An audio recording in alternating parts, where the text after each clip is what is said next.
విశాఖలో విషాదం జరిగింది. చికిత్స కోసం ఆసుపత్రిలో చేరిన మహిళ మృతి చెందిన ఘటన స్థానికంగా కలకలం రేపింది.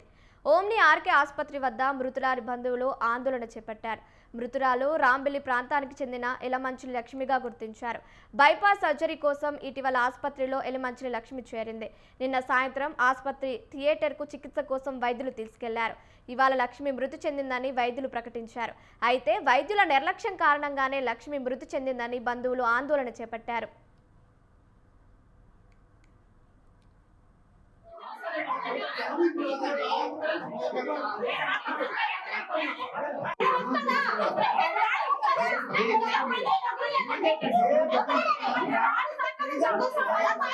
డోనర్ తీసుకొని వెళ్ళి ఏదో చేయాలని చెప్పేసి అన్నారు.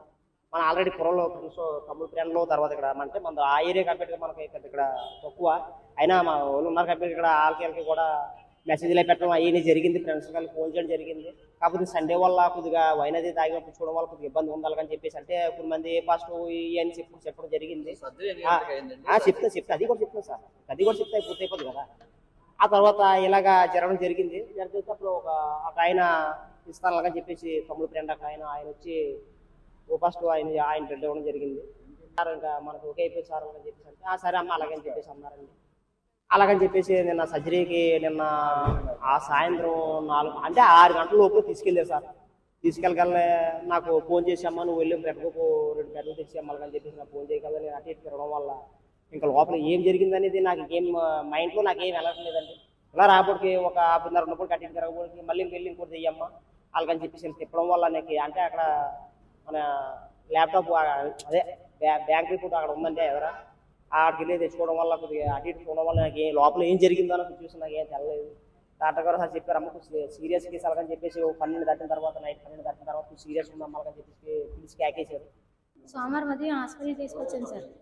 బుధవారం తీసుకొచ్చాను సార్. సోమవారం ఆపరేషన్ చేస్తామన్నారు సార్. 4 ప్యాకెట్లు బ్లడ్ కావాలని చెప్పారు సార్. సరే అని చెప్పి 4 ప్యాకెట్లు అరేంజ్ చేసుకున్నాను సార్. అది కూడా అయిపోయింది. నన్ను ఆపరేషన్ అనగా సాయంత్రం 4 గంటలకు ప్రెస్ బ్లడ్ కావాలన్నారు సార్. అప్పటికప్పుడు ఎవరేస్తారు సార్. అయినా సరే అరేంజ్ చేసుకున్నాను సార్ ఇద్దరు. నేను ఆ తర్వాత ప్లేట్లెస్ కావాలన్నారు. అవి కూడా అరేంజ్ చేసుకున్నాను సార్. 6 కావాలన్నారు. తిరగమసి ఆపరేషన్ థియేటర్లోకి 6 గంటలకు అంటే పైకి తీసుకెళ్ళిపోయి 5 గంటలకు తీసుకెళ్ళిపోయారు. ఆ థియేటర్లోకి 6 గంటలకు తీసుకెళ్లారు సార్. తీసుకెళ్ళిన కానీ చూస్తున్నాము బ్లడ్ తేయడానికి ఆ మనిషిని పంపించారు. ఆ మనిషిని ఒక సంతకం కూడా పెట్టించుకోలేదు భర్త కింద. ఆ భర్త కూడా చూపించలేదు భార్యను. లోపలికి తీసుకెళ్ళిపోయారు అంతే. ఆ తర్వాత ఈ మనిషి బ్లడ్ తిరుగుతూనే ఉన్నాడు. ఆ బ్లడ్ తీసుకురావడం వీళ్ళకి ఇవ్వడం. ఆ ప్లేటెస్ కావాలన్నారు. పాపం మళ్ళీ పరిగెట్టాడు అది తేయడానికి. మళ్ళీ తెచ్చి మా చేతికి ఇచ్చి ఇలాగ కదపమన్నాడు సార్. చిక్కగా అవ్వకుంటాను అవి అలా ఊపుతూనే ఉన్నాం. మళ్ళీ బ్లడ్ తీసుకురమ్మని మళ్ళీ వెళ్ళారు. ఇది తీసుకురావడం కానీ అసలు ఏటైందో చెప్పమంటే అసలు ఒక్క ముక్క కూడా ఎవరు చెప్పట్లేదు సార్. డాక్టర్ని అడుక్కొని అని చెప్తున్నారు అంతే. మా టెన్షన్ తోటి అలాగా 1 గంటకు ఒక అతను వచ్చారు. సరే ఏటైందో మాకు కొంచెం టెన్షన్గా ఉందో కొంచెం చెప్పండి అంటే అతను వచ్చి అన్నారు 1 గంటలో ఆపరేషన్ అయిపోద్దమ్మా మీకు ఏం కాదు. అదేంటంటే 6 గంటలు తీసుకొచ్చి ఇప్పుడు 1 గంట అయిపోయింది. ఇప్పుడు మళ్ళీ గంటలో ఆపరేషన్ అంటారేంటండి సార్. లేదమ్మా ఇప్పుడు దాకా ప్రాసెస్ అంతా అయ్యింది. ఇప్పుడు ఆపరేషన్ చేస్తానన్నారు.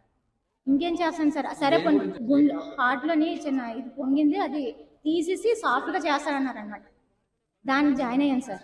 లక్ష్మి సార్ గోవిందపాలెం నుంచి వచ్చారు. రాంబిల్ సైడ్. అలా ఆయన కొబ్బరికాయలు వలిస్తారు సార్.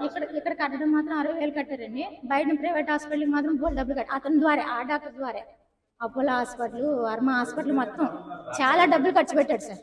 అంటే నా భార్య బతకాలని డబ్బుల గురించి ఆలోచించలేదు. అప్పులు చేసి మరీ కట్టాడు సార్. పిచ్చి కుక్కలా తిరిగాడు.